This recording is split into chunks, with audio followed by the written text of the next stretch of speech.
Welcome to PACTV Community News, featuring stories from your community. This week, PACTV Community News introduces you to Plymouth's new Baseball League managers. Opening night, we're hoping to have a couple thousand people here. I'm not sure exactly where they're going to park. I'm not sure where they're going to sit, but I know one thing, they're going to have a good time. And we take you to a forum at Silver Lake High School on the dangers of texting while driving. It's an important campaign because people need to understand that technology is fabulous and can enhance our lives, but it needs to be used responsibly. We'll show you excerpts from Pembroke's recent planning board meeting about the new medical marijuana bylaw. In this case, the feds have not, at this point, said to the states it falls under federal law only, and the states have no rightfulness to act in this matter. And we bring you an update on Duxbury's school construction project. It's been a long process, a tightly watched process. I think the town's going to see they get a good bang for their buck. Designer Corner is back with Greg Martin from Ethan Allen with more tips on to help you beautify your world. There are many different ways of finding inspiration. Art, color, music, theater, nature. Our culture and lifestyle segment shows you the life of an oyster.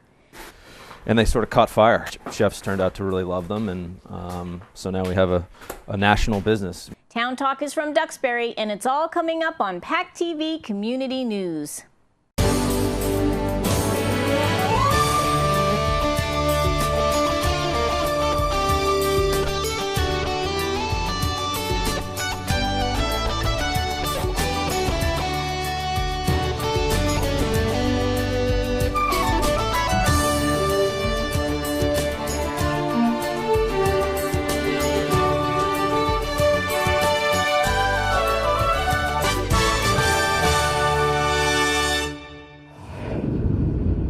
Silver Lake High School hosted a recent forum called It Can Wait about the dangers of texting while driving.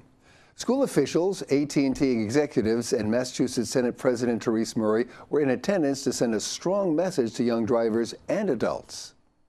Well, Silver Lake Regional High School is very pleased to partner with AT&T and obviously Senate President Murray's office and Representative Coulter's office to bring the message to our students about the dangers of distracted driving. We're all guilty, in this age of instant communication, and we have cell phones and iPads and Android tablets. We hear a beep on our phone and we need to attend to it immediately. But that's not always the case. 25 years ago we didn't have cell phones, and we got along just fine driving around. So we want students to know that when they're driving, they need to stay focused on driving.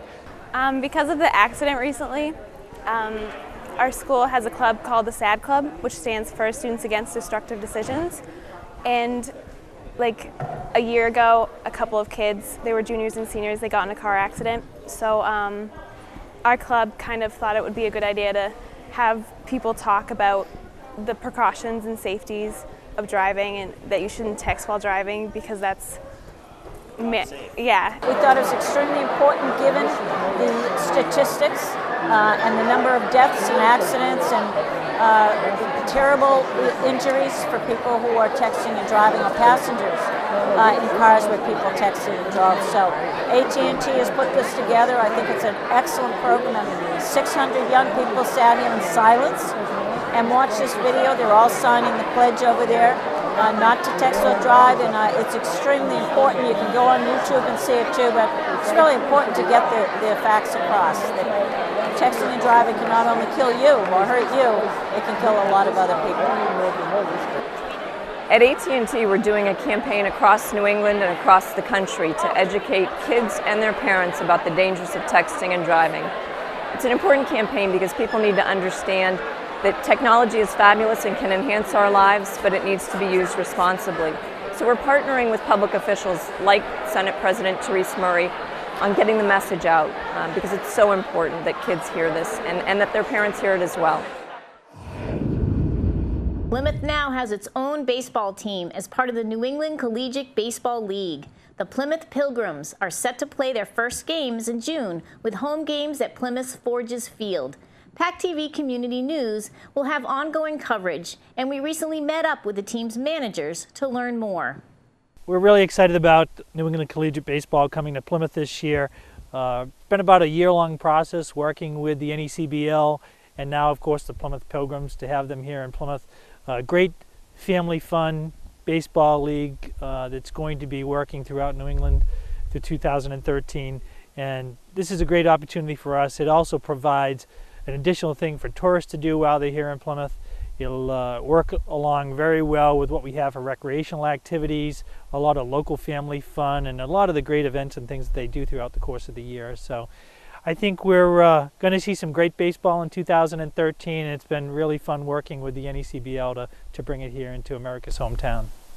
Very excited. We got a lot of help. We got some work to do in the field. We're going to do some dugouts and some bullpens and scoreboard work and some seating areas and things like that. And a lot of help from people in town, and Scott Brown in particular has been very positive and helpful with us. And the Little Leagues have been very supportive, and so we're very excited. It's going to be a great venue, great for the community. It's going to be really going to bring everybody together. So it's very exciting, very exciting.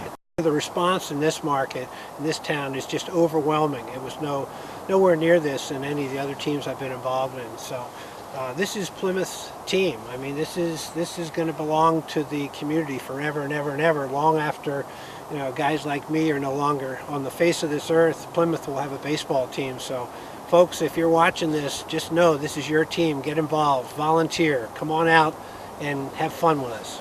Yeah, we're looking for anybody, any type of volunteers, grounds crews, ticket takers, concessions, anything you want to do to get involved, please let us know. There's something to do for everybody, and we welcome the community. Like Dave said, this is your team. You're going to put your arms around this team. And that's what it's all about, and that's how it's going to be successful. And we can't thank Dennis enough for all his help in bringing summer collegiate baseball to Plymouth. So first headline, here it is. Pilgrims clip Gulls' wings. Yeah, baby. That's right. Okay, you guys don't know, but Chris is one of the owners of the Newport Gulls. That's why Dennis has a good time with that. But and also Chris came up with our little line, which is the Pilgrims have landed ... again. We'll have 23 home games. Each one has a different theme. And opening night, we're hoping to have a couple thousand people here. I'm not sure exactly where they're going to park.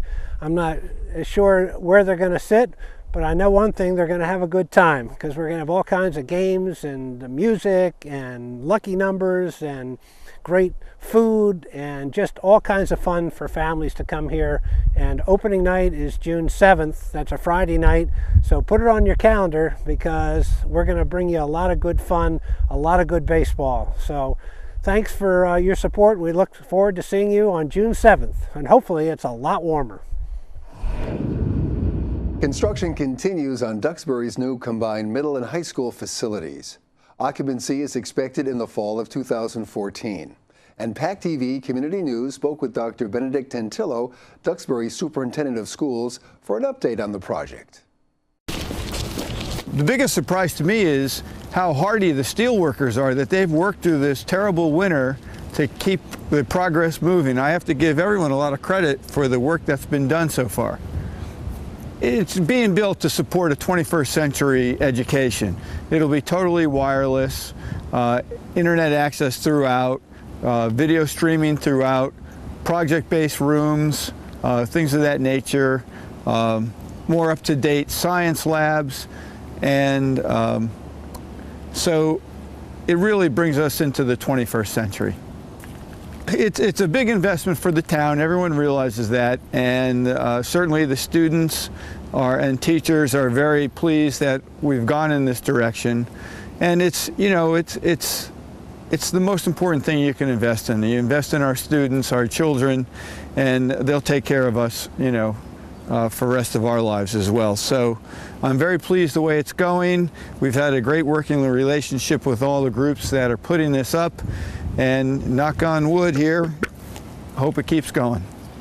I believe probably the 2009-2010 school year, the year before I got here, went to the MSBA for a statement of interest, and then after I got here, the procedure kept going to be the acceptance by the MSBA.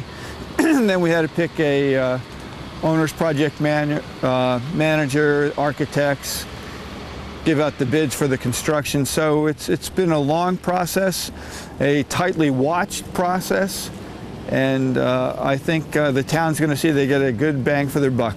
We all check with each other. The superintendents, I meet with them once a month and we talk about construction, but we also do a lot of research on our own. We do get a lot of trade magazines and architectural magazines, but you know, we did go through an extensive process for the owner's project manager and the architects. So we're fully vested in all those groups, and we have a lot of faith in them as well. A medical marijuana bylaw is under consideration for Pembroke that would regulate medical marijuana dispensary centers and their proximity to schools and residential areas. At a recent planning board meeting, the committee decided to not support the current bylaw for the upcoming town meeting because they felt more specifics on an acceptable location of any medical marijuana dispensary needs to be further evaluated.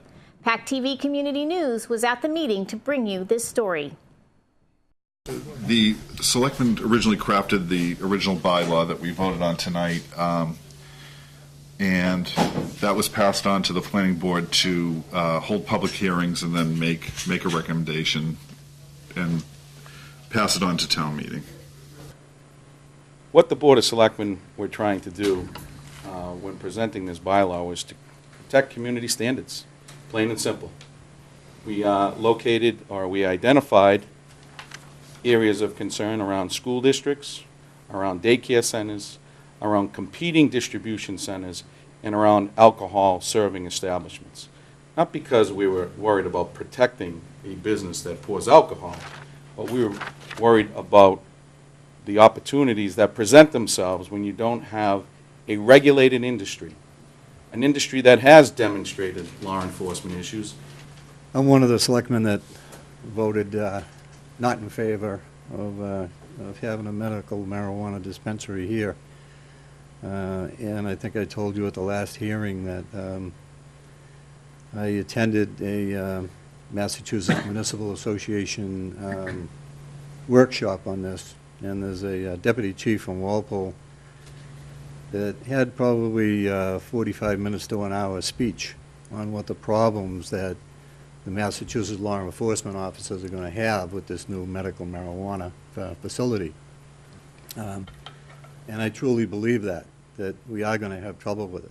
The problem that I think folks are trying to wrestle with is that we as a community voted 60-40 for compassionate care, for an alternative form of medicine to treat people with diseases. Nowhere in the law does it speak about where a business of that nature can be located. And that's all this is an attempt of, is to regulate where that use can be done. It's not a referendum or a mandate against the law. And by us trying to cite it doesn't say we're voting against the law or the will of the people. I've heard that a million times. We're not voting against the will of the people. We're actually allowing it to be built. Some have suggested if it could have been distributed through pharmacies because the law would have been recognized under the federal law versus states' rights inserting their rights in this case, which has been an argument in this country since it began. So it's been a fundamental constitutional issue, and in this case the feds have not at this point said to the states it falls under federal law only, and the states have no rightfulness to act in this matter. Over the last couple of days since the last public hearing, the selectmen and the planning board have been talking back and forth, and we've been looking at this bylaw that the selectmen presented and identifying what needed to be strengthened, what needed to be taken out, and so basically what we do, it was almost like a procedural thing tonight. What we did was the planning board voted to take unfavorable action, which will still allow it to go to town meeting. It will give us the chance and the selectmen chance to amend the bylaw as originally presented, and also make changes on town meeting floor. As part of our ongoing culture and lifestyle series, we bring you into the world of an oyster. PACTV Community News was invited inside Duxbury's Island Creek Oyster Company to learn more about this shellfish, a tasty addition to our cuisine. Island Creek was founded by our boss, Skip Bennett, who was granted the first lease in Duxbury Bay in, I think, 1992. He first started growing hard-shell clams, quahogs, that actually wound up not working out because of a disease that killed the clams. So he switched species to oysters. A couple of years after that, I think in the mid-90s. It worked, basically, and it worked really well, and then he started growing a lot of them. And then his problem was that he had to figure out a way to get rid of them, to sell them. He basically went pounding on chefs' doors, mostly in Boston, but on the South Shore here too. And they sort of caught fire, and the chefs turned out to really love them, and so now we have a national business. We FedEx oysters overnight all over the country. We sell to pretty high-profile restaurants in New York and in Boston. So this is our algae lab, and oysters eat algae, and they use that to grow their shell and also to grow gonad to reproduce. The more algae that they eat, the better the chance they have that they will ripen up and start to spawn. So what we do in here is grow the algae that they need to basically ripen up so that we can trick them essentially into thinking that it's the middle of the summertime, even though it's February right now. After they spawn, their larvae will go up into these tanks behind me, and then we have to basically sort out the sizes over the course of another 3 to 4 weeks until they get to be big enough to put into the ocean in order for us to be able to keep track of them. Because when they're in these tanks, they're literally microscopic, so they're only microns big. So it's just there's a period there where we're really taking care of them and have a very watchful eye over them. I grow algae for baby oysters to eat, and also algae for our adult male and female broodstock. Broodstock is basically our studs, so they're the best producers, really great shell shape, what we look for as a company to sell to our clients. I will check the broodstock just to make sure that they haven't spawned on their own, which is basically reproducing on their own, because we want to control it as much as we can. I'll feed them, clean them, get them nice new homes again, and fill it back with water, and then I will usually spend the rest of my day in the algae room. So I grow monoorganisms to feed oyster larvae and also the broodstock. I enjoy the husbandry side of it, so actually coming in and caring for the animals, but the scientific side is a big plus too, being able to work in a lab and under a microscope and kind of getting my nerdy side out. What these go through, they start in our hatchery under a microscope. After about 3 months, they're roughly the size of a grain of sand. 6 months, they're anywhere from 1/4 inch to 1.5 inches, and then at the end of 18 months, this is what you have here. So it's kind of an amazing process, in that Cliff Notes version. What we look for in this final check is, very nice deep cup. This would be the top of the oyster, and that's the bottom. So there's 2 shells. And we have a flat top, a deep cup, and it makes it very easy to shuck and present on ice and easy to work with. The winter is more of we're basically in a harvest mode. Come spring, in about a month or 2, 6 weeks or so, we start to do double time with growing our next crop. So we're always harvesting, continuing this process. Once we get to that point, you spin it, you zip it, tag it, and then it's done. And it's out of our hands at that point.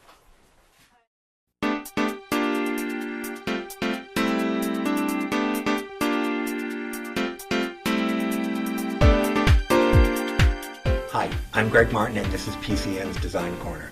We are here at the Ethan Allen Design Center in Plymouth, Massachusetts, where I am the Senior Design Consultant. Today we're going to talk about finding design inspiration to help you create the best possible room where you are comfortable. There are many different ways of finding inspiration. Art, color, music, theater, nature, a place that you have traveled that you absolutely love. Those are great ways of putting together your inspiration. Of course, magazines is a great way to be able to find inspiration. They can be expensive if you're collecting all these magazines. The Plymouth Public Library is a great resource to be able to go over there. They have all different kinds of books, and of course, you can bring them home. There's art books and film and theater and fabrics. That's another great way of finding inspiration.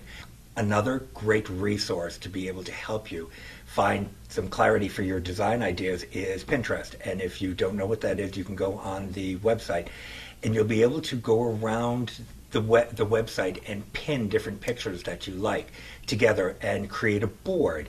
And before a short period of time, you're going to be able to see some kind of clarity on things that you really might like, if it's going to be color, if it's going to be outdoors, if it's going to be animals. I mean, there's all different things that you can do on there. What we're going to do now is take a look at some of the vignettes we have here at Ethan Allen and be able to show you inspiration that was drawn from one item in the room. The inspiration for this room is this beautiful rug. What we've done, and it's a great thing to do if you don't know what color to put on the wall when you have an orientalish rug like this, is to take the color that's the least prominent in the rug and put it on your walls. Most people would probably think to use a light color here. Use a darker color, make it dramatic.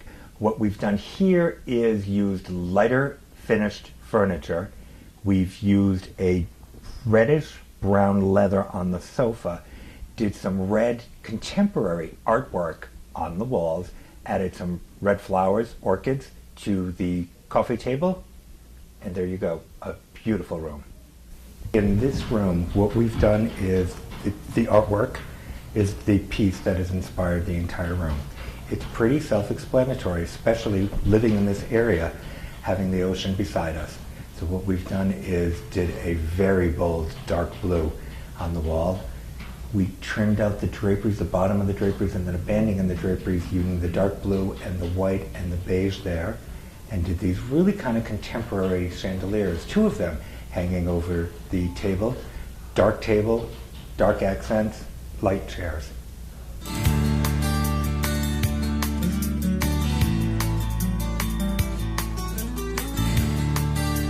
Hello, Richard McDonald, your town manager. First off, I want to thank everyone who attended town meeting and supported all our articles. A lot of people in town put a lot of work into this, from the finance department to the department heads to the finance committee, the fiscal advisory committee, the CPC, many committees, and we do appreciate all your help and support on that. Secondly, it's no secret we've had a lot of storms, and I want to be rest assured that we are doing everything we can, working with FEMA to recover as many funds as we are eligible for to get back the cost of those storms. So that is an initiative we are working on now. And finally, if you are not aware, we had somewhat of a fiasco on last Friday regarding the Duxbury Bay, where private contractors, and again I emphasize private, there were no town employees involved in the initial situation out there. There was a pickup truck and a payloader owned by private contractors stuck in the bay.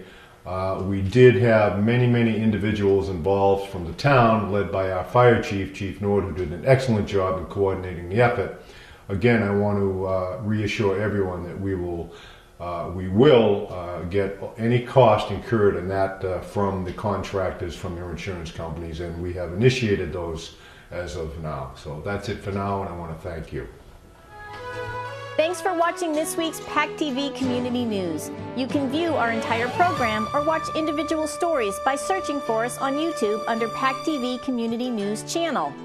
You can also see us by liking PCN or PACTV Community News on our Facebook page. Also, visit the PCN page at pactv.org for information about our programs. We're always looking for stories. You can email me your ideas, kim@pactv.org, or fill out a story submission form at pactv.org. Thanks for watching, and we'll see you next week on PACTV Community News.